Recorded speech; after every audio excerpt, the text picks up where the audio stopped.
Inventor. So I just hit a start new sketch. I'm going to hit my X and Y axes. I'm going to hit the L for line, or I can click line, and I'm going to turn on my construction line, and I'm going to run one straight across the origin like this.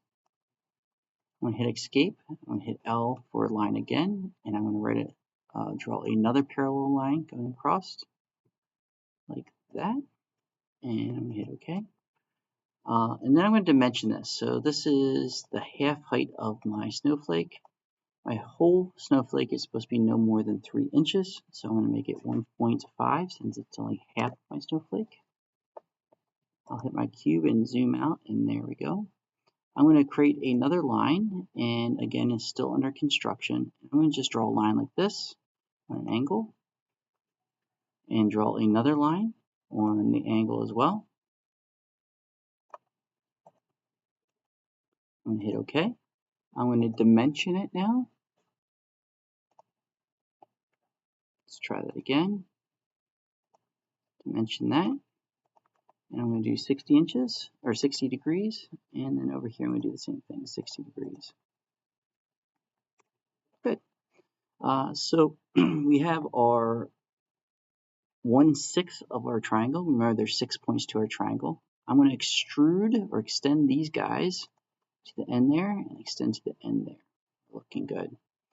All right, now what I'm going to do is I'm going to draw in my shape, and you've kind of sketched it out. I'm going to just randomly make a quick shape here. So I'm going to go to line, and I'm going to make sure my construction line is off.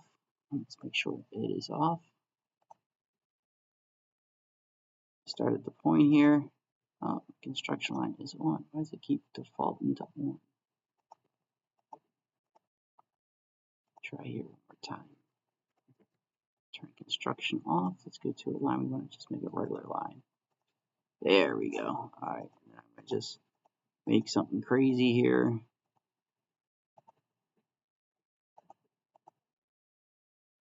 Not changing the way I want it to, but it's okay.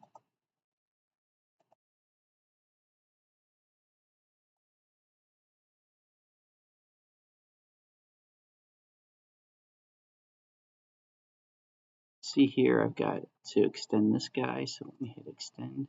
Must have missed him. And then I need to do a line here, so let me put this line here. So I just done this real quickly.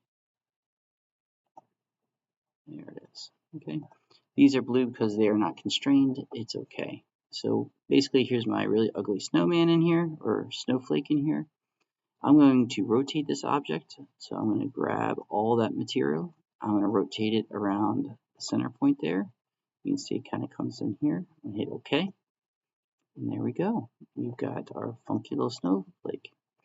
The next part we're going to do is we're going to extrude it. And what I'm going to do is extrude this, all the parts here. I'm going to just extrude it out 1/8 of an inch. So I'm going to put 1/8. And I'll just select all of them. I then can come in here and I can put text. So we talked about text. So maybe put a sketch in here with our text. So we click sketch, and then we're going to type it in here. I'll put 2025. There it is. And then what I'm going to do is maybe extrude it. Why not? So we'll take that and we will extrude that 1/8 of an inch. It's defaulting to. And I can take a look, and there it is. I can also go and start putting some holes in. So maybe I want to put some holes in. So I can sketch on here some holes. So I can put some circles. Maybe I want to hang this thing. So maybe I'll go like this and hit OK. And I can extrude that guy out, get rid of everything. Then we can hang that there. We can also take that and rotate it around and do some other funky, crazy things. So that's a quick and dirty way of making a snowflake.